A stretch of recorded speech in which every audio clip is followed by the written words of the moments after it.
I did watch a documentary years ago about Musk, and I think he had a really bad divorce. Yeah. I think it was a really...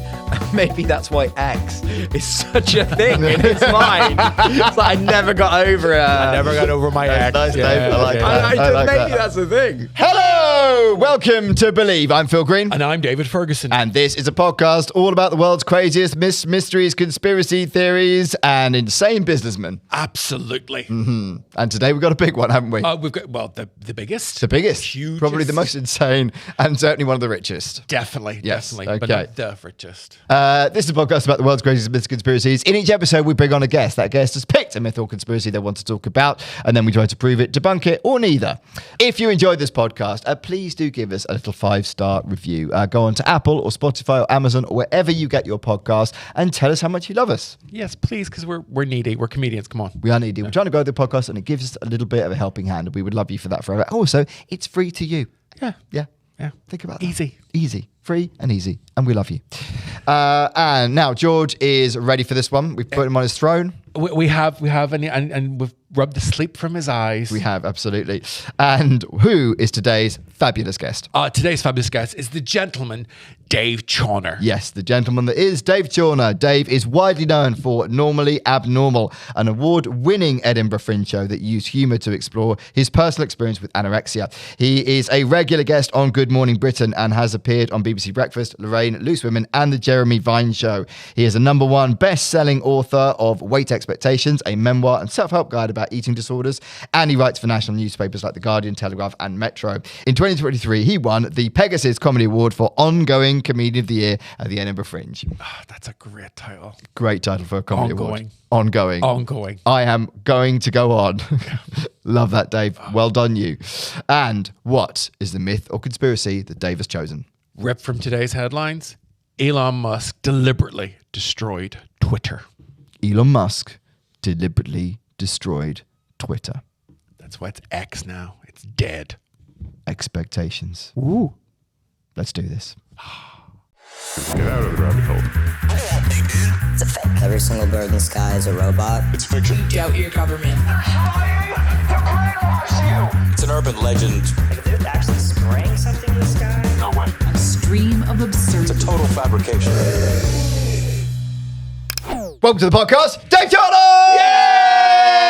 I love your energy. Yeah. With a coffee. I think it's the first time we've ever recorded in the morning because your schedule is a nightmare, isn't it? Yeah, I'm really sorry about that. No, you should be. I like this morning thing, though. This is the earliest episode we've ever done because is. when we're in Edinburgh, it was 12 o'clock.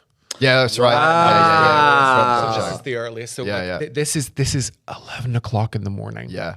But you do GMB, so you're kind of used to being up early. I love it. Honestly, whenever I do GMB, like it's about you get up at 5-6. It's actually not that bad. You get so much more out of the day. Yeah. I used to present a breakfast show, and I got so much done because I'd be up at 4:30. I'd get in. I'd come off air at like 11 o'clock-ish. I had the whole day. Yeah. It was brilliant. But But when did you crash though? When did you go to bed? So I try and nap like mid-afternoon if I was gigging in the evening. Yeah. This is the thing. Like I think stand-up is the worst job that I could do because I hate totally. evenings. Yeah. I abhor evenings. Like as soon as it gets past 11 o'clock, no matter where I am, I'm always like, oh, I hate this so much. But it's even worse if you're in some sort of service station in like Knutsford. You know, I've got 4 hours. Yeah. I hate that.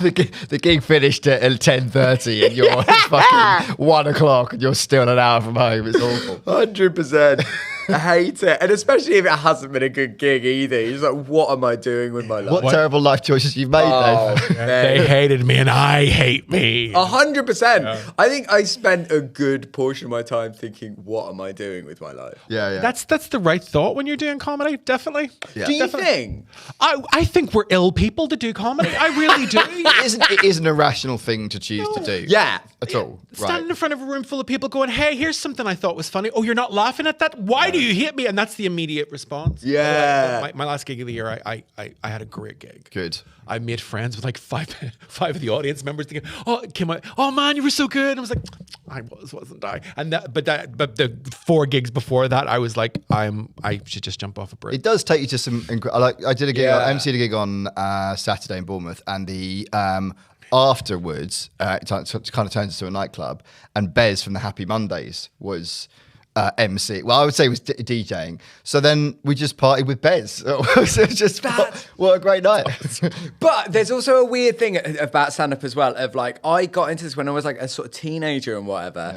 And when you're a teenager, you think it's cool, but when you're in your late 30s, you know what I mean? I know exactly what you mean. It's kind of like you sort of you need to update what your things are. But like if your teenage self found out you were gigging with Bez and the Happy Mondays, you're like, mind blown, absolutely. But it was like when I met Paul Daniels ages ago, and I couldn't believe that I'd met him. This was obviously before he died.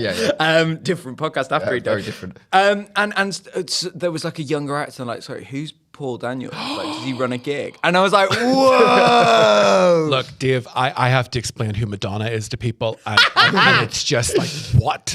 She's the mother of Jesus Christ. Well, yes, but I actually do mean Madonna Ciccone. But that always throws me. I remember, do you know Helen Bauer? Yes, I love Helen Bauer. I love Helen Bauer. I remember going to see one of her gigs, and she asked me a question. I was in the audience. I mean, she knew who I was, but like she asked a question, and she says, "What were you doing last night?" I says, "I was listening to Madonna, Live to Tell, which is one of her greatest hits, the first single off the True Blue album. You all know this."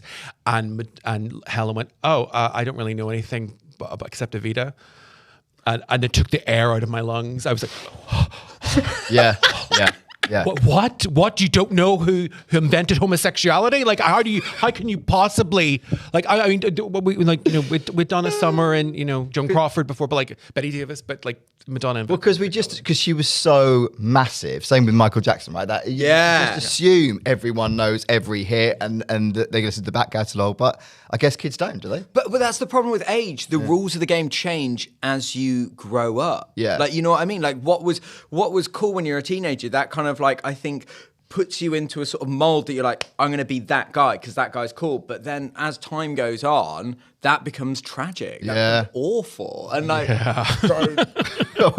you say we're tragic, Dave. Is that what no, I don't think you are. I think I am. Yeah. This is why I adore Kylie Minogue for being the Christmas #1. Like, that is impressive. Kylie, That is impressive. You go, girl. But again, that is a brilliant point. Christmas #1, when I was a kid, would be like huge. And now people are like, Christmas, like, do you listen to the charts anymore? Yeah. Where's that? Like, you know. I don't think anyone under 25 even has a concept of how important Christmas #1 was. You don't care. You just listen to what you listen to. You don't give a shit. 100%. Like the idea of like that, someone the other day said to me, why are you doing that? Oh, yeah. For the audio, Dave is acting out the old-fashioned analog. The old-fashioned phone, The old croissant fingers. Yeah. Like that. Because kids now put the flat hand to their face. Do they? Yeah, they do that. Yeah. Because when I first started in comedy, a very experienced comic told me, no, it's not that. It should be that for the phone. But now it's that for the phone. So it's changed. Why did they say that? Like, I don't know. Because I guess. Old school rotary phones, you would hold it like that, wouldn't you? But fair enough. I guess that's why. Phil is holding I'm holding a fist. fist to his face. I'm fisting. But now the kids are moving to flat. So just for the benefit of the this should be the podcast. Yeah. Of like, what action is Phil what is doing? action is a phone? Like, Great. great. That would have been an hour just on that. Well, I get depressed watching Instagram reels of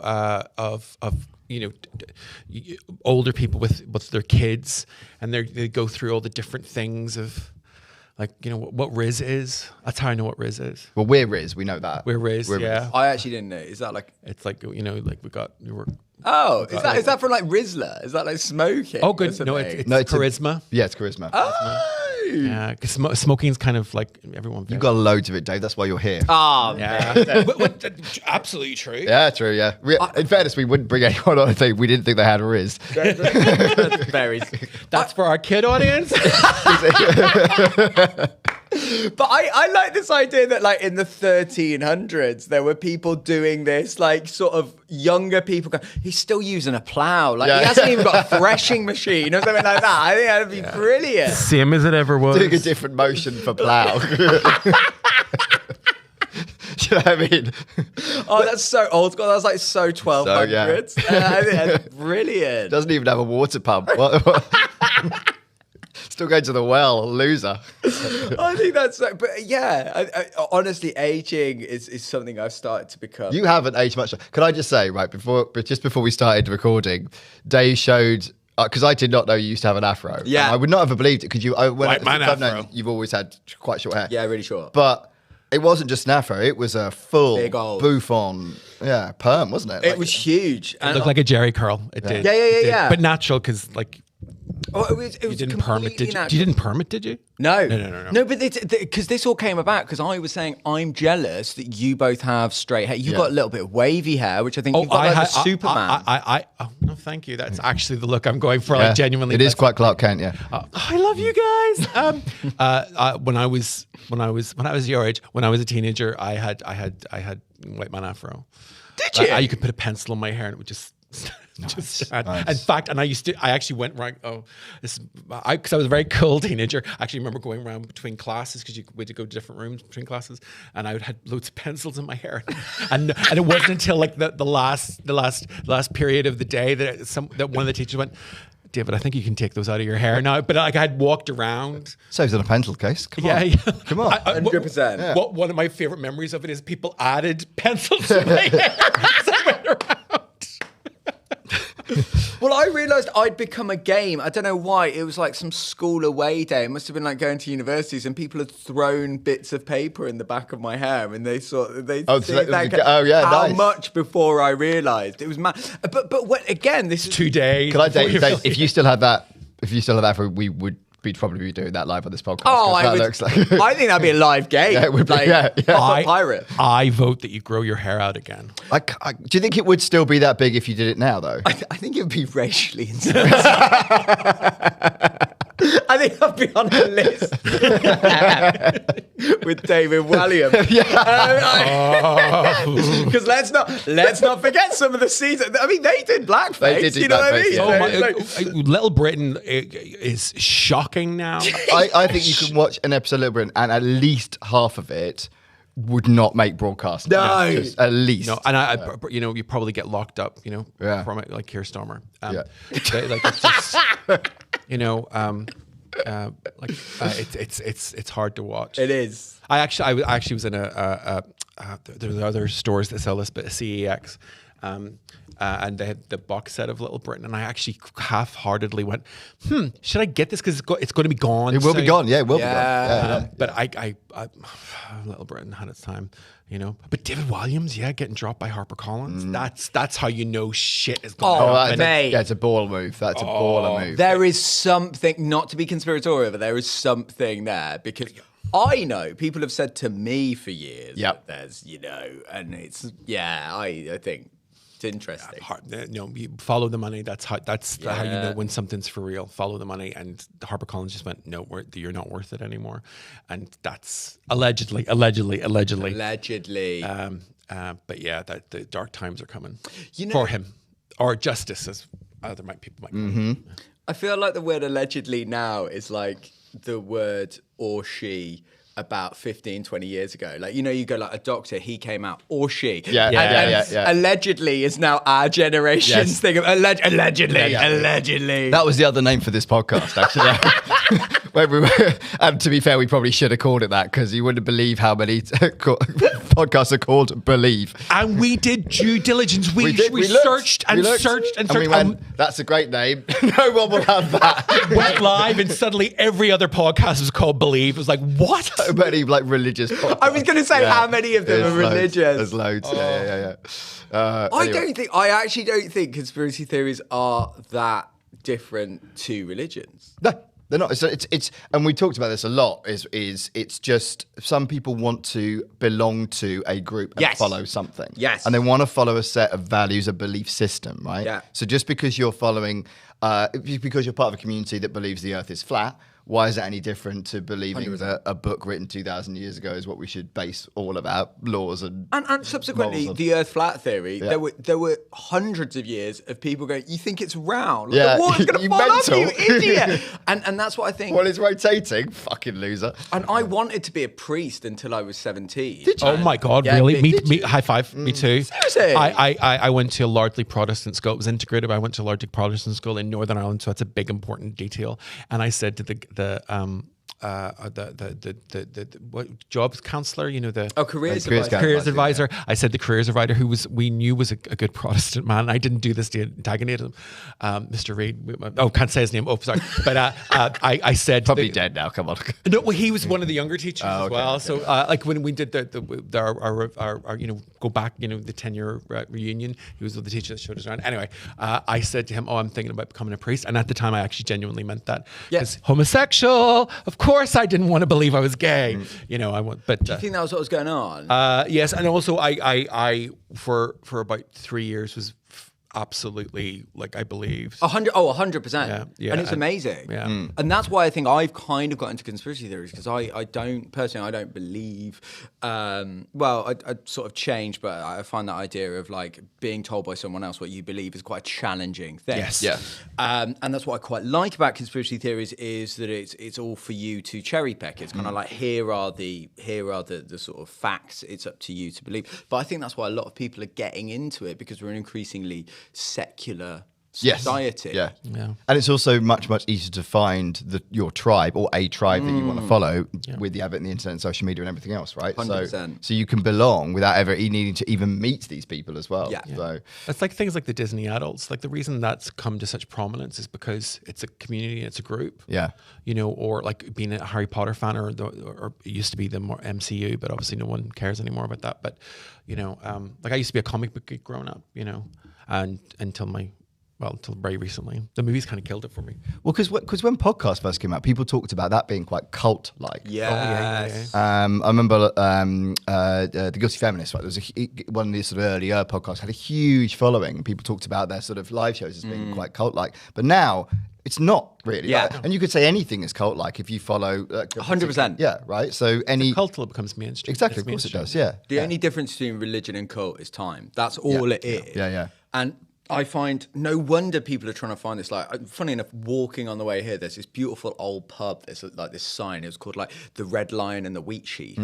And I was and it was in the middle of this high street. And I was like, God, that the things that building has seen. But it makes you realise, before TV, people would have just gone from work, gone to the pub straight away, and you would have spent your day with people, your evening with people. Whereas now you've got TV and your phone and whatever. You spend the whole day not talking to anyone. No wonder people feel lonely, because they just they work remotely, and then when they finish, they just watch TV remotely with nobody else. Yeah.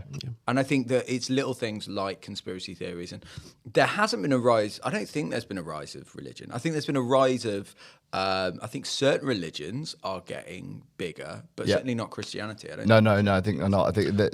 I mean, I don't mean to talk over you, but the thing about Christianity, we're not seeing it in the West so much. As certainly states in the United States that Christianity is going through the roof, but there's Really? Yeah, there's evangelical groups in parts of Africa, and Africa's a huge continent, because it's African, you think it's small, but it's huge, it's much bigger. But do you think part of that is because when politics is fucked, people do turn to religion, right? They want to believe in something, and if your politicians, institutions are letting you down consistently, where do you go? Right, you go into something that gives you hope. Right? Yeah, 100%. So it kind of makes sense that you go to religion. Yeah. I mean, we're talking about Madonna at the beginning of the podcast, and this actually is a relevant point. It's not just going Madonna, although Madonna on her facelift. Anyway, my point is a part of the looking at why she was so huge in the 80s was because she gave people something to believe in other than a Coca-Cola symbol. She wore the cross, and she was, she talked about things in ways that the other comparable stars like Michael Jackson and Prince didn't. Shakin' Stevens, Prince had some opinions. He did, but he Prince. Prince is great. I just listened to. He did a guest spot on "My Guitar Gently Weeps" at an awards ceremony, and it's just there is a God. You hear him play guitar. He did also call himself Prince. So Yeah. And also an indecipherable symbol. That's true. That's true. It's a bold move. It's a bold move, wasn't it? I got But we all remember it, though, don't we? We do, but did no one stand around and go, mate, is everything okay? I just want to... Like, imagine if I turned around and went, I'm gonna have a symbol as my name. People would go like, are you all right? But do you know, I don't think that, because at that point, it was height of his fame. Right? Yeah. And I think when you get to that point, there often are people that are just yes people. They know, no one says no, right? Like Elon Musk. Like Elon Musk. Elon Musk. Well done, Dave. You can tell he works in TV. No, I think, because that's why I'm really interested in this particular conspiracy, because I think he's got a lot of stuff to answer for. He has got a lot of stuff to answer for. Let's talk about it. So, Elon Musk deliberately destroyed Twitter. So, since Elon Musk completed his purchase of Twitter on October 27, 2022 for $44 billion, debate about his intentions have rarely been calm. The platform was quickly rebranded to X, policies changed rapidly, staffing was cut dramatically, and major advertisers pulled back at various points, creating a public narrative of chaos, decline, and ideological capture. Out of that turbulence emerged a popular suspicion. Musk didn't merely mismanage Twitter, he intentionally broke it. So, Dave, fan of Elon Musk? Not a massive. To be honest, I don't know enough about him. Okay. And I feel like he's one of these kind of apocryphal, like messianic figures that you have to have a Trump and Musk. You have to have a vision on. And I don't know enough about him. All I know is his dad died really early. And he was like brought up by his mum, and he was told he was born in South Africa, wasn't he? South Africa, yeah. And even from an early age, I think he was told he was a very gifted child. Yeah. But that's like pretty much about as much as I know. I mean, I feel like you know more than you thought you did, Dave. That's pretty good. Yeah, he did. And I think PayPal was his first big business success, wasn't it? And that's what made him Did money. he own that? He created it, yes. Seriously? I think co-created it, and then had a few successes since then. But then obviously Tesla was the big one for him. But you know, I mean, for all of the many negative parts of him as a businessman, he has created some incredible products. Yes. There's no question about that. But do you remember there was a time? I'm talking maybe only 10 years ago, it's probably less than that maybe, where before he'd said anything really particularly controversial, where everyone was like, oh, he is as a business messiah, like what an incredible creator. Yeah, he was the good guy, he was the good guy, right? He was sort of seen as quite messianic in that world, innovator, progressive, and it's his own comments and that have kind of taken people away from, oh, hang on, he's not quite the angel we thought he was. I think that's the problem with the internet, though. Because I guarantee you take anybody, you go down the street and take someone who works at Costa and set them into the fame and the stardom and the constant surveillance that Elon Musk has, I guarantee they would not only change, but there would be some reason for cancelling them. They would have some horrible views on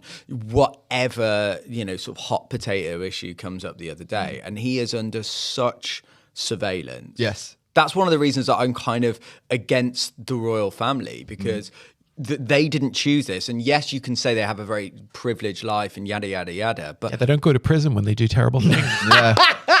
No. Yeah. But they don't get to be called Prince anymore, so that's okay. Well, neither was That's Prince. equal. Right? Yeah, imagine if Andrew comes out and says, I'm not Andrew, this is my symbol. We all know what symbol that's going to be, don't we? You know what I mean? It's quite phallic as well, that princess symbol, wasn't it? Oh, yeah, it was the male and female. Yeah, it was. The shield of Mars and Venus together. But I do think that he's obviously, he's not well. Not a well man, is he? The pressure. Yeah, fuck him, what he did. Fuck him. No, I also, you were talking about Elon? Elon. I was talking about Andrew. I was like, whoa, what did Andrew's a whole different episode. Yeah. Oh, 100%. Yeah. I think Prince Andrew did quite a nice thing, because when that Newsnight interview came out, it was like around COVID and there was a lot of people sort of like really struggling. Yeah. I think he came out in a quite benevolent way. It was like, you know what? I'm going to be the evil person, that like the lightning rod that everyone can say he's horrendous. Yes. And he found the worst Britain. Yeah. So it's like nothing brings people together like a common enemy. And I think Prince Andrew kind of put his hand up and he's like, I'm going to be that common enemy. I'm taking it for the team, guys. I'm going to be the most unlikable, out of touch, entitled, tone deaf idiot that I can be. Yeah. And yet, Meghan Markle beat him at that. Yeah, I know. I love Meghan Markle. Dude, Her hair is so Really gorgeous. doing very little wrong, let's face it. I think the people are terrible. It's because she's the common girl that married into the royal family, so that can't be allowed. I know, and also she's the prettiest girl. And also she's American. Yeah. Like, I'm sorry. Yeah. I really, and divorced and everything. You know, so like, I think that's the bigger problem. I've watched with Meghan from Meghan with Love, whatever they. Yeah. Oh my God, I love that. It's so camp. It's so camp. Like she's acting like she does any of these things. Like she doesn't have staff. Well, because Wallace Simpson was American, wasn't she? Yeah. As in, so and that's why. Who's Wallace Simpson? So Edward what was George's? It was the abdication. Yeah, abdication. guy. Yes, abdication. He abdicated Right. because he wanted to marry Wallace Simpson. Wallace Simpson was an American Divorcee. divorcee. It was against protocol, so he had to abdicate, and then Elizabeth's dad became king. So I respect that. Yeah, I respect it. 100%. I respect it. Yeah. I think that's amazing. Although I think he did move to France to get really bitter about the fact that he wasn't king anymore. So That's great. Yeah. See, that's the sitcom I want to Yeah, see. that's true, that. I That's used nice. to be a king. Yeah. I mean, can you imagine the domestic arguments? I give up my throne for you. Yeah. It's a trump card that you can't really beat, can you? No. Yeah, absolutely. We bought some Jaffa cakes. how big? King size? Oh, come on, guys. So, Musk's takeover was unusually public and ideologically charged. He described the acquisition as a free speech project and as part of building a broader everything app vision, which already positioned the platform as a means to a larger and rather than a normal business. So the idea was kind of to ending the theory here is what he was trying to do was end the Twitter power in politics and media. So if you remember how much weight and power Twitter carried in modern media. I mean, it's to a certain extent still does, but not quite to the level it did then. There were tweets on the news, right? Yeah. This person has tweeted this. And also, do you remember it became a thing about like, this person has liked a tweet? Yes. So therefore, this celebrity or this politician has agreed with this right wing or left wing politician. Whatever. That always bugged the hell out of me because the amount of times you'd be going through Twitter, through X, and your finger would hit the like, and it wasn't a conscious thing at all. So it was like, how is that a value judgment? You know? That's what I told my girlfriend as well. That it just came up when I was scrolling through. I didn't mean to hit like on that Pornhub post. And all these porn stars I follow, that's just the algorithm. How did that happen? I do follow a lot of porn stars. Like when I first But you're into it for the art. It's different. I am. Well, when I first started, the reason I signed up to Twitter was I was a manager of an adult bookstore, and I got to follow loads of like literally for my job, I was following all these porn stars. Yeah. And OnlyFans hadn't really existed then, but like cam models exist, and that's how I started my Twitter. Wow. Yeah. So yeah, like I couldn't open my Twitter on the bus because there'd be something utterly unspeakable on the Twitter feed. Like if I ever did that. But now it is. I mean, I don't know if you've been on X recently. I've still got an account. I've never really used it when it was Twitter, to be honest. But it is feral out there. Oh, so much. Yeah. It's gotten a lot better. It's got a lot calmer. Has it? Yeah, I can open my Twitter feed on the bus, and But is that because people are leaving it? Is that part of it? So I don't know. Many people are because we tried to launch with Blue Sky. I had the Blue Sky account for this podcast, and I could never get it to work, and I could never get it to interact with anything. And I'm not. I mean, I'm an idiot, but I'm not that much of an idiot. But do you think people have come away from that type of social media though? That sort of two-line based thing. Now it's much more about Instagram. It's much more about. I mean, I don't know. We're completely out of touch, but there's lots of other apps that have superseded it. Instagram. The reason I had Instagram was we were talking about this earlier. I used to be like a staunch atheist because I know the Bible quite well because I used to be a good Christian. Mm-hmm. So I used to really involve the new atheist movement, which was about 2010. Yeah. And I used Instagram for that. And you can't interact the same way that you could then. I used to be able to do arguments and quote the Bible and link people, and you can't do that anymore. So it's all public public discourse has really come down. Like on IMDb, there used to be the IMDb message boards, which was great for going, I remember this movie where this happened, and you'd have that one person who was, that's this movie.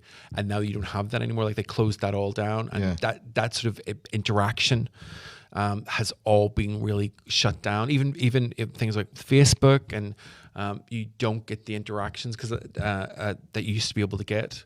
Like Facebook, I keep getting reports that I had more interaction one week than last week, and it's like, all I did was post a picture of Madonna.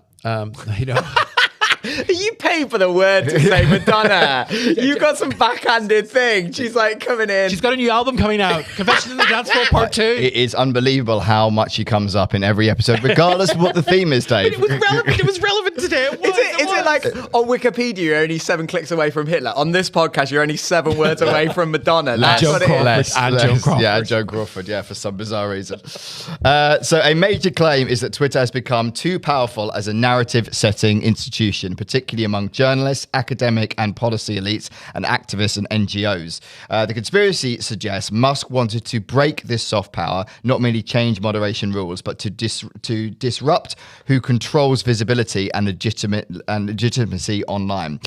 So make X change overlaps with broader anti-establishment and anti-institutional critiques common in tech libertarian spaces. So in a sense, I guess, if we're talking about the fact that Twitter did at one stage, arguably, people would say it had too much power, right? It was able to shape people's views. It was able to shape elections. So in a sense, I could sort of see that if someone wanted to come in and be a disruptor, you would want to break the power of one institution, right? Well, one of the things that's, I think, really important about the whole Twitter debate is they banned the president of the United States. Yes. Yeah. Which sounds like I've come out as a Trump supporter. That's not what I mean. It was the president of the United States, and they took him. They did take him off. Yeah. And I'm like, that's not okay. Yeah. Especially and not that we're from the US, but like in the US, you have the Constitution, the freedom of speech, which we don't have in the UK at all. And but they banning the president, I was like, that's when everything shifted. And there is an argument to say that and this has never been explicitly said by Musk or anyone around him, but that was a key driver in him wanting to acquire Twitter, is the banning of Trump from that. Because, as you say, anti-free speech, and also him being a Trump supporter as well, or certainly leaning politically that way. But to me, this idea doesn't make any sense, because Twitter is the epitome of the neoliberal dream of taking the power away from the BBC, CBS, ABC, and giving it in the power of private pocket. Yep. And I don't understand why you would. That is the goal. Yeah. Why would you destroy that? And this is what I love at the heart of conspiracy theories. That I think most conspiracy theories are some of the most meek-minded, positive-viewed people. Yep. Like, it's not that Elon Musk was completely incompetent. That I think this all started because he tweeted out saying, "I'm going to buy this," and they called it his own game. Yeah. Not that he's like this sort of 40-year-old man-child. It's because there's this grand narrative that's going to happen, and I think that's such an amazing view to have. But I just don't believe it. Right, okay. I think the reason it's called X is because he went through all of the alphabet and then got towards the end and was like, yeah, let's just do that. I don't think there was at no point does there seem any sort of systematic kind of way of doing it. So you think he might have put it out there as kind of for a bit of a laugh, and then everyone believed him, and when he went, oh, well, but I suppose I better do this now. I think that's what happened, because there was a lengthy court case about whether he was going to buy it. Because it fell through at one stage. It absolutely did. Yeah. And I think that was a real yes sort of moment. And then when it kind of when it sort of carried on, it was like, uh-oh. Because Elon Musk is really interesting in terms of, apparently, Tesla has never spent a single dime on PR. It never advertises above the line. It doesn't have any PR. It doesn't have any branding, sponsorship deals, anything like that. Which, can I say, as an aside, in itself is great PR. 100%. Yeah. 100%. But this is postmodernism, isn't it? Yeah. Of you do the opposite and people kind of reward you for it. Yeah. So I don't think it's in his interest to tank this thing that he was huge on. I really don't understand that. Yeah. Yeah. But I suppose it's like, so like you said, absolutely, you're giving a voice to the people, right? Twitter was giving a voice to the people. So, but I guess what is the turning point for him? And was it that thing of they banned Trump and they maybe banned a few other people who were politically leaning right? And he thought, well, now it's not the voice of the people anymore because it's not allowing people to say what they want. It's saying, you know, if you have these values or these beliefs, you can have an account. And if you don't, then we're removing. Oh, it was dangerous. Yeah. But I also think it was dangerous on the left and now it's dangerous on the right. Like I genuinely, honestly, I once signed into Twitter because we forget that there was this whole kind of virtue signaling moment of just people pointing out things that you can't say that's offensive, offensive, and that's where the snowflake thing came from. But I genuinely... Like your afro, sort of. Well, I once opened Twitter and I saw someone, because I follow a lot of body positive people, and someone that I put, I'm really offended. I just overheard someone say "suns out, guns out." It should be "suns out, arms of any description." And I was like, mate, it doesn't rhyme though. It doesn't work. That's the doesn't work at all. It's mad. I genuinely once saw on Twitter somebody use a post about somebody else's suicidal ideation in order to flog copies of their book. Oh my God. 100%, I swear to God. Fuck. Gotta be hustling every day. Yeah, Jesus Christ. Now we live in a world where that actually just doesn't seem shocking. No. It doesn't seem like a shocking thing that would happen. 100%. You go, yeah, that makes sense. Always be closing. Yeah. Like this person, Yeah. I'm suicidal. And then they went, well, you need my book on mental health. Yeah. You're like, wow. Oh, and there's a supporting app. It's the online version of ambulance chasing. So It is exactly that. And that's why I don't think that Musk would tank Twitter. But I don't know if we're seeing a renaissance, because I've heard a lot of people that like it went mad and now people are kind of eking back in. And I've noticed in the news cycle in the past couple of days, people say, oh, so-and-so tweeted this out. Yeah, I do wonder that, because that does happen a lot, doesn't it? Something Yes. becomes completely unfashionable for whatever reason. And then because it's unfashionable, It becomes fashionable. it becomes fashionable again, yeah, because people are like they're on this not niche thing, but like this thing that everyone's deserted. 5 years' time, eBay will be bigger than that. I guarantee it. Because when it came out, it was all eBay, and then Amazon. What's that? Oh yeah, you buy some books, whatever. Yeah. Now Amazon's the big one, and eBay are like, we're gonna try. And I guarantee in 5 years, if you've got any money, put them in eBay stocks. Okay. You heard it here first. Please do not take financial advice from this podcast. We just want to be absolutely clear. Dave wanted to be a priest, and he spectacularly failed at that. So, If you were taking financial advice from me, then maybe you should buy that book on mental health, because something ain't right, you know? So a fair evaluation requires stating the theory in its most coherent form, not as a straw man. Proponents typically build it from several strands. So the pattern looks like sabotage, repeated decisions that predictably reduce revenue and trust. Supporters argue that many high-profile changes were predictably harmful to an ad-driven social platform. So brand safety shocks. Advertisers are historically sensitive to unpredictable content environments. Aggressive cost-cutting and staffing reductions. Critics claim that the cuts went beyond efficiency into the realm of disabling institutional memory, reliability, and safety operations. I think there was a story where he flew to, I think, one of the warehouses where the servers were to switch them off on day one, like physically switch them off. It was something bizarre like that. And the rebrand to X, so proponents treat the rebrand as intentionally discarding a globally recognized brand and its cultural capital, implying a willful break with what made the platform valuable. The rebranding, this is how successful the rebranding is. I still get emails about Twitter going, X, formerly known as Twitter. Yeah, that's right. That's their official email headlines. Like, if you The artist formerly known as Prince. farmers for This is it. Yeah. and you don't X, you tweet. Yes. You know, it's Yeah. still there. So But I think I really don't think he's that stupid. I think the fact it's all oxygen, isn't it? It's the publicity. It's the oxygen of publicity, and I actually think that he was so cutthroat, because I think that's a very valid point of like some of the things he did to harm. It was all over the news. Yeah. And I think what he was actually doing was a bit of a reset, because maybe it's my algorithm, but it became a very, very liberal place, like Yes, an unbelievably, sort of, again, maybe it's my algorithm, but it was like people were saying things like, I remember someone said that like to order a black coffee was offensive to African Americans. And that wasn't a joke. That wasn't a parody. That was someone saying that. And I think what he's done is by erasing the name, he's kind of tried to give a visual signal that like, no, we're shifting far right now. Yeah. We're going completely the other way.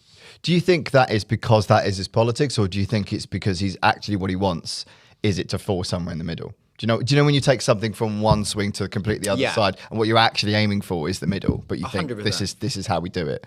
I think he's been radicalized by his own algorithm. Yeah. I think that is absolutely true, and I think he's a businessman at the end of the day. I think he wants to make money. I agree, he's a businessman, but do you also think, because there's a point where because 44 billion is a shit ton of money. However, it's pocket change to him, right? He can play around, he can buy something and afford to tank it if he wanted to. And you're right, possibly he didn't. But you can buy something as a toy and you can fucking do what you want with it when you've got that level of wealth. So if money no longer becomes your driver because you don't need any more money, then surely it's power. That your next driver is power, right? Can I be the most powerful, influential person I can, right? So buying something like this does give you a lot of power, right? So much. Yeah. And also, I think on the first point of like, I'm fairly sure Twitter's IPO'd, like it's on the stock exchange. Yeah. I was talking to someone who works in FX and they were saying fluctuation in the markets is amazing.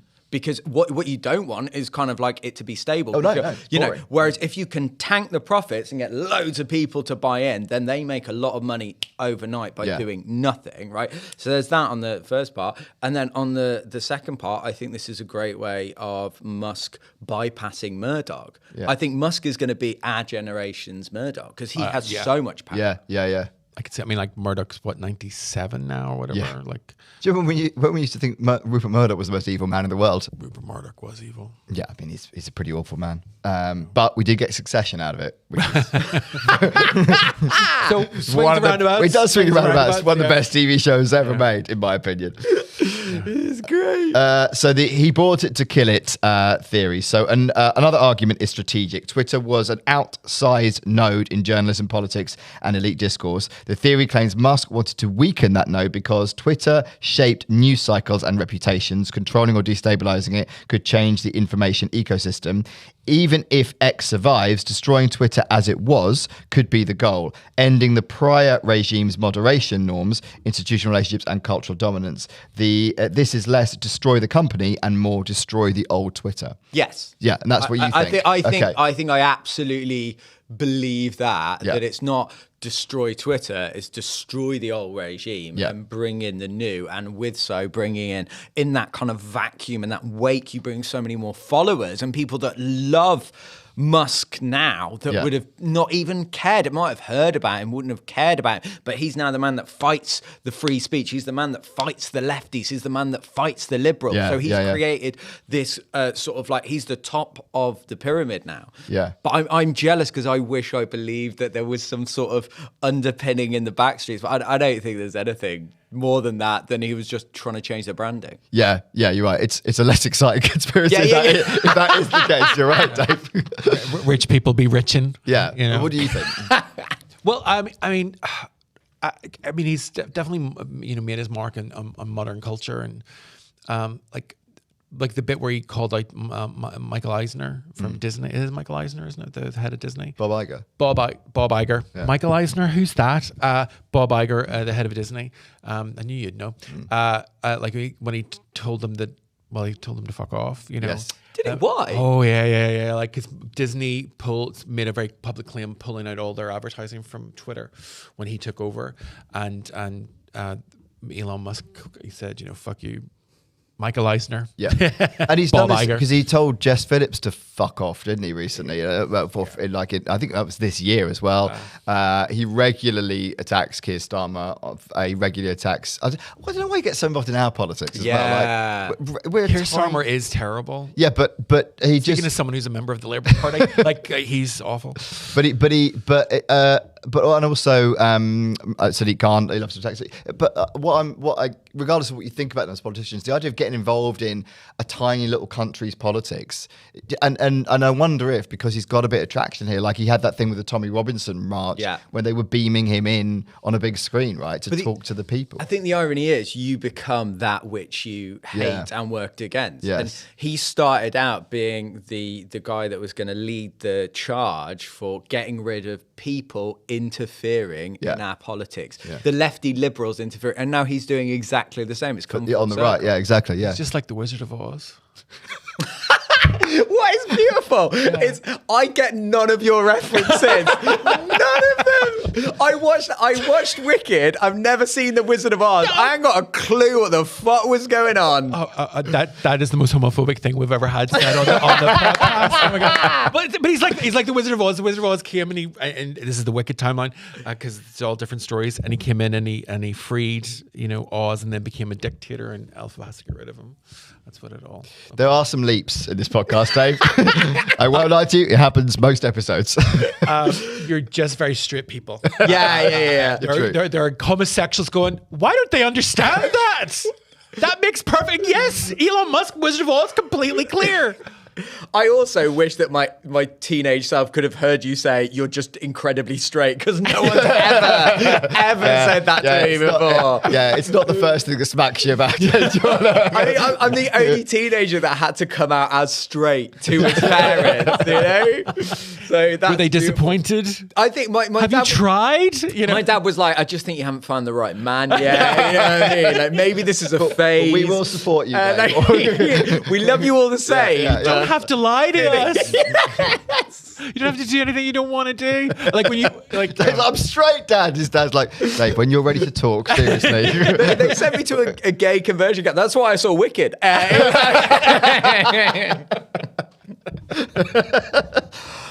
That's how they do it. That's how they get you. I actually watched the first one last night. I've not seen the second one yet. Anyway, I've been to the stage musical 9 times. Fucking hell. Wow. Yeah. And I'm going again in February. This is why you have no money. Oh no, it's a present. But that's why I kind of wish. I genuinely, I wish I was gay. Like, because the gays have pride. I just have shame. Like, you know what I mean? Like, I've lots of shame because I'm gay, not queer. So I'm too old to say I'm queer. Yeah, you're old school. I'm old school, and so they're like, "Oh, you just don't understand anything." My people died from anyway. Yeah, 100%. But I think this is why that's become a sort of hot potato again, because people want to belong to something. Yes. Not that obviously it's not a choice, but like there's you're right. That is a joke. That is a joke. Born this way, anyway. So Dave, it's a choice Dave tried to make. Oh my God! Yes. That's the take home. They wouldn't let him into the closet. The reverse of Narnia. Oh, definitely. So a deliberate burn down to rebuild strategy. This is one. So a more charitable variant says Musk deliberately broke legacy structures to rebuild the system around different values and products, subscriptions, payments, creator monetization, or an everything app. In this frame, the destruction is instrumental. Dismantle the old house quickly, accept collateral damage, and construct something new on the same land. But I don't think that's a conspiracy. I think it's actually quite a good business model. Oh, it's a business model, absolutely. I think it's it's establishing the reason behind it, right? And this seems like a more balanced and perhaps more plausible reason to a lot of people that that's how he would do it. I would also think it's well worth kind of studying. So I think you can do that with other ideas as well. And is he planning that for other companies? For example, I don't think, maybe it's changed, but like Tesla, I don't think has ever made a profit. No. And if he did a similar thing with other car manufacturers of like, kind of killed that idea of this is what it is to have an electric vehicle or something like that, then it could be quite a canny, clever way to turn a profit, to turn it around. Well, I think the theory with Tesla that I've heard quite a lot is that he it's not really about the cars, right? The cars were kind of the vehicle, so to speak, for the battery technology. And ultimately what he wants to do is to sell batteries to every electronic car manufacturer globally. And that will be a dominance. That will be complete monopolizing of that market, which ultimately we will all move to electric eventually. So you can sort of see that Screw the environment. Yeah. So the car bit of it maybe isn't. No, it's like McDonald's. McDonald's, they took, obviously very famously, they sell, I think it's burgers, but their business model isn't about That's that. questionable. Yeah. It isn't about that. It's about the real estate that they have. Yes. Their Yes. real estate Because they companies. physically own. Yeah. Yes, absolutely. Have you seen that film, The Founder? Yeah. Oh, yeah. So good. Really good. Yeah. Such a good film about that. Give Michael Keaton an Oscar. But this is what gets me about sort of conspiracy theorists, that there is that belief that there is a longer term strategy. And I think that's what I'm jealous of, is that there isn't a kind of understanding that the world is chaos and you just kind of navigate through that. It's that there is this end goal and these people get to it by planning.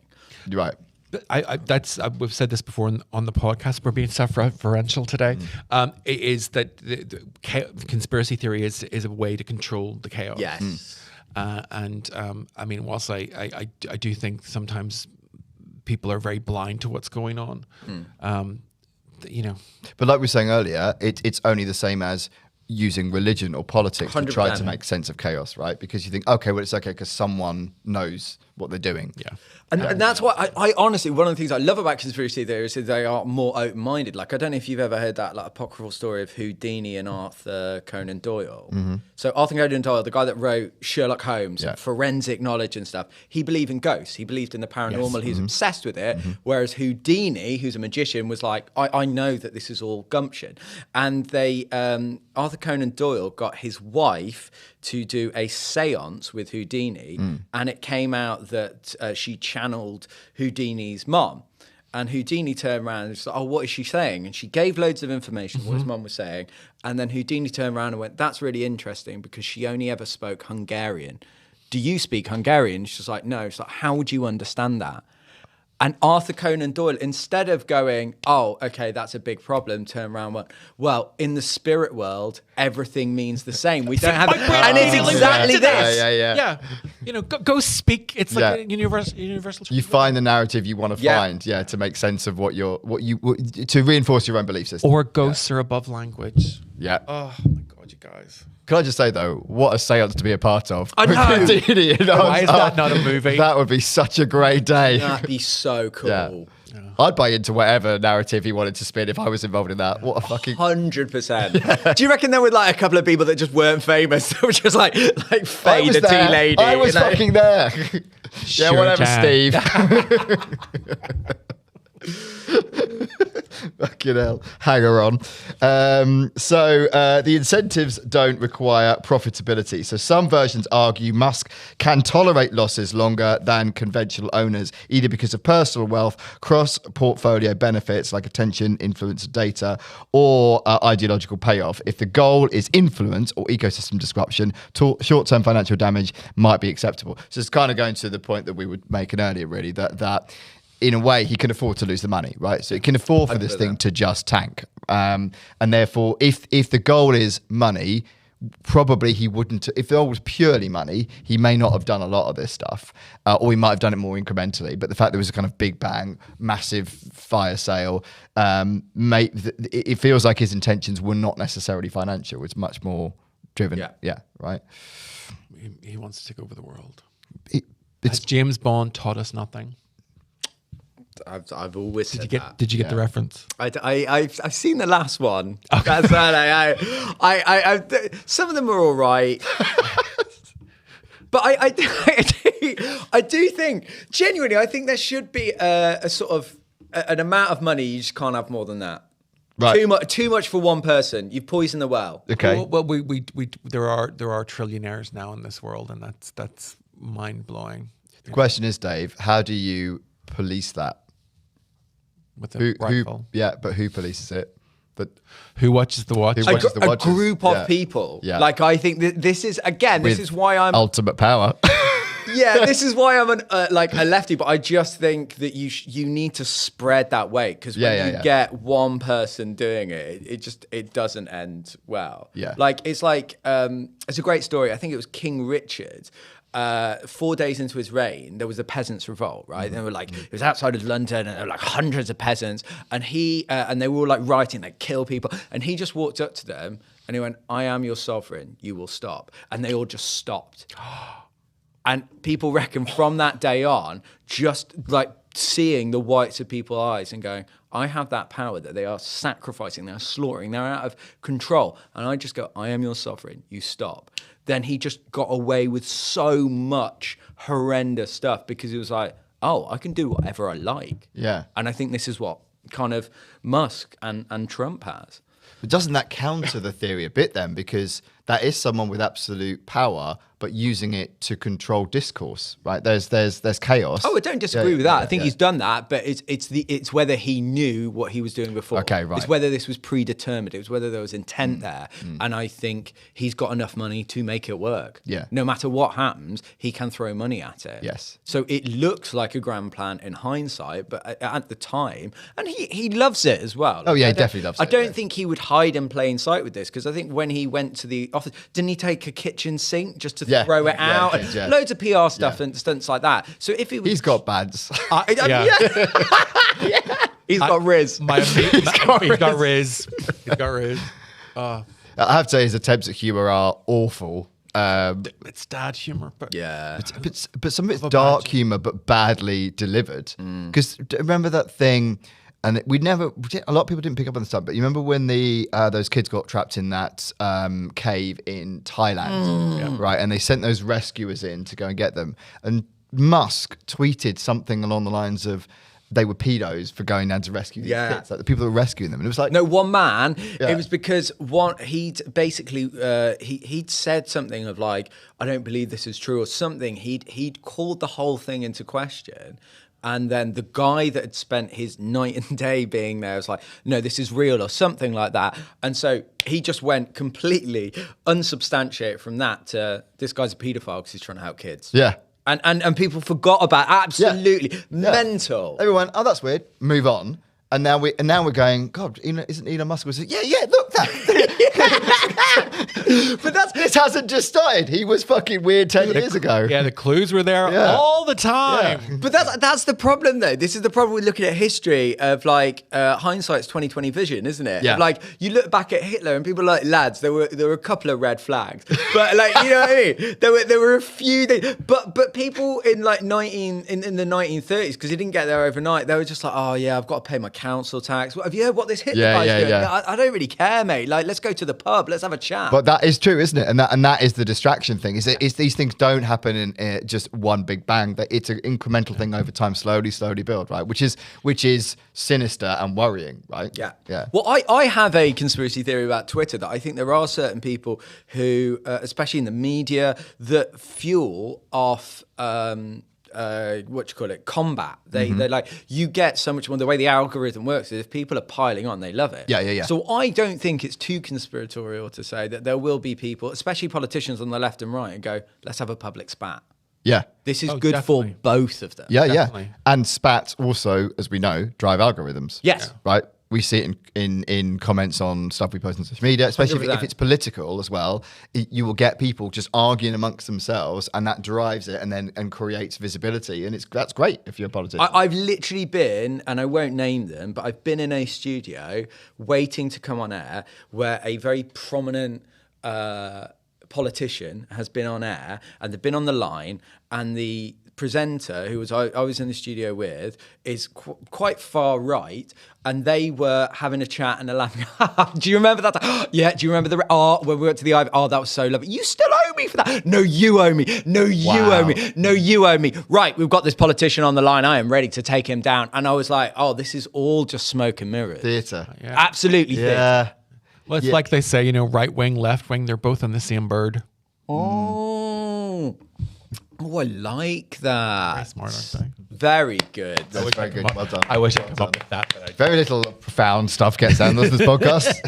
But See, I would have occasionally- said right wing, left wing, they're on the same tampon, but you've gone beautifully with that. This is why you didn't go into priesthood, Dave. That's why you ended up on stage at night, not wanting to be up at all. I love the tampon thing, but I don't think either are that supportive of women. Is it not? No, like I don't right wing or left. Oh, right. Okay. Yeah.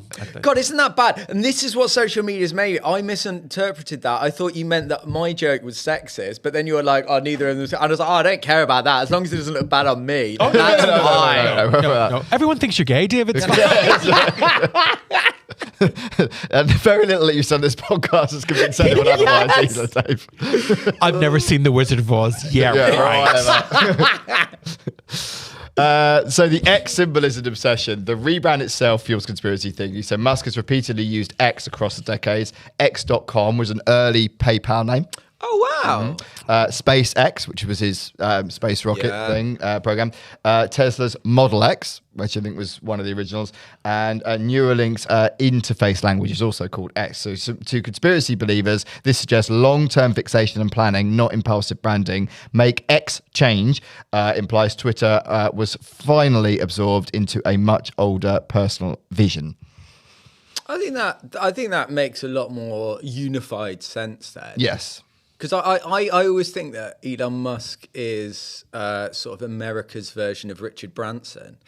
But like Richard Branson hasn't really got any, like I think Musk does have foresight with that. Whereas Branson just kind of like, let's buy a bank, let's buy some planes, what are we going to do next? Yeah, cola, let's try that. Oh, that didn't work. Oh, I still love Virgin vodka. Oh, Virgin Cola, That absolutely tanked. And the bottle was called the Pammy.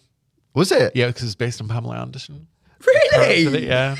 That's awesome. Yeah. No, I know that. I'm disappointed that Virgin Cola. Yeah. It did taste like shit, though. It did taste like shit. But Virgin Cola, like, it used to be in loads of nightclubs in London, loads of gay clubs. Like, Heaven used to have Virgin It was a Cola. little bit cheaper than normal Coke, wasn't it? Yeah. I think that, It was just but not enough that people went. It was the bitter aftertaste. Like, it Had a bitter aftertaste. Yeah, it was horrible. It was horrible. But Virgin vodka, oh my God, Black Label Virgin vodka was one of the nicest vodkas I've ever had. Is that still around? I don't think so. Like, but a Black Label Virgin vodka, I could drink shots of that, and it was gorgeous. But with Branson though, it was more with him. He franchised the name, didn't he? Yeah. So rather than Musk buys things and goes, right, this is now my thing. Whereas Branson was kind of franchising the name of it, which still has the association with Virgin. So he still comes back on him when it's a flop, but it's not really damaged his reputation, Richard Branson, has it? No.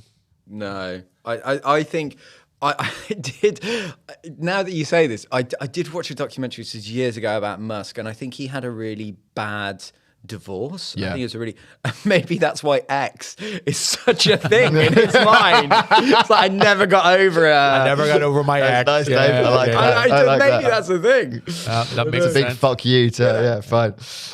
So the claim that Elon Musk deliberately destroyed Twitter is best understood as a family of related hypotheses. If destroy means financially tank the company for its own sake, the public evidence is weak. There are too many incentives to keep the asset alive and too many non-sabotage explanations that fit the fact: overconfidence, radical restructuring, ad market dynamics, and regulatory pressure. If destroy means intentionally ending the old Twitter's norms and institutions, a stronger case can be made because the actions are consistent with deliberate replacement, dismantling legacy systems quickly and building a new identity, X, even at major short-term cost. And we think that's more likely. Yeah. I'm full. If that's what the conspiracy theory is, I'm fully on board. Yeah. But I don't. I think I think he intentionally bought it and didn't really want it, tanked it in order to give it life again. Yeah. Sorry, I'm really cold. No, it's fine. David? I think he came in to be an iconoclast and did all that. Okay. I think he wanted to tear it all down and start up again. Because I love the idea of just he wants to come in and fuck shit up. Yes. I like that idea. Yeah. Like the Joker. Yeah. Some people just want to see the world burn. Yeah. Yeah. So he's like the Joker. Yeah. Which is deeply concerning. Oh, 100%. Yeah. But then, I also don't understand, why is he still working? Like Yeah, if I had that much money, like don't do it. Like because like he must spend nights in the office and working mornings and constantly on call. Just buy a theme park and go there every day or something. Like you know what I mean? Like just go and have a lovely time somewhere. Yeah. You know. But then I think it is boredom though, isn't it? You've got so much money, nothing to do. So then you are pursuing power because what else? Power and influence, because what else, right? Power corrupts absolutely, and I think that's what people want. Is they think that when they get a certain amount of money, that will make them powerful, but it's the pot of gold at the end of the rainbow. So it's just like, how can I be more powerful? Because let's be honest, I would make the argument that Elon Musk is probably more powerful now than Donald Trump. Yeah, I think on some levels, yes. Yeah. And I think he has more influence in lots of ways as well. Yeah, absolutely. Yeah. I was just thinking about the Sound of Music and the song "Climb Every Mountain." So Of course you were, Yeah. because Dave's here. yeah. So like, And this is a gay and podcast. it's a gay podcast, but like like he obviously enjoys what he's doing. So why would you stop? Yeah, he seems to be having fun. Yeah, doesn't he? people say that as a defense, but again, I'm pretty sure that Adolf Hitler probably, like, he turned up to the office, he loved what he's doing. That's not an excuse to say it's okay. That's not a carte blanche to say, you know. But I think we can all unanimously agree on that, Dave. Yeah, Yeah. Like Hitler is bad. Yes. Yes. And the message of this podcast about whether Elon Musk deliberately destroyed Twitter is that Hitler is bad. I mean, we haven't even got into the whole Nazi salute thing that Musk That is did. also true. We haven't, and nor do we have time to either. This is the longest episode we've ever recorded. Sorry. Dave, would you like to look at this camera and tell people where they can find you and follow you and all that sort of stuff? You know what? I'm trying to build my YouTube channel at the moment, so please follow me on YouTube. Just type in Dave Chawner, Chawner, and then it will come through there. And I'm putting up content every single week. Absolutely. And we'll put his link in the bio as well. You can click on there as well. Would you both like an Elon Musk joke to end the podcast? So much. Oh, 100%. Okay. What's the difference between Elon Musk and God? God doesn't think he's Elon Musk. That's very good. That's good, isn't it? That's all right. really You should hear some of them. That was close to a good joke. That was close to a good joke. Yeah, sometimes we get them out there. That's the end of the podcast. Thanks for listening. Bye. Please give us a little 5-star rating wherever you get your podcasts. And if you'd like to help support us further, why not check out patreon.com/BelievePod for exclusive episodes, early access, and ad-free listening. Remember, we love you.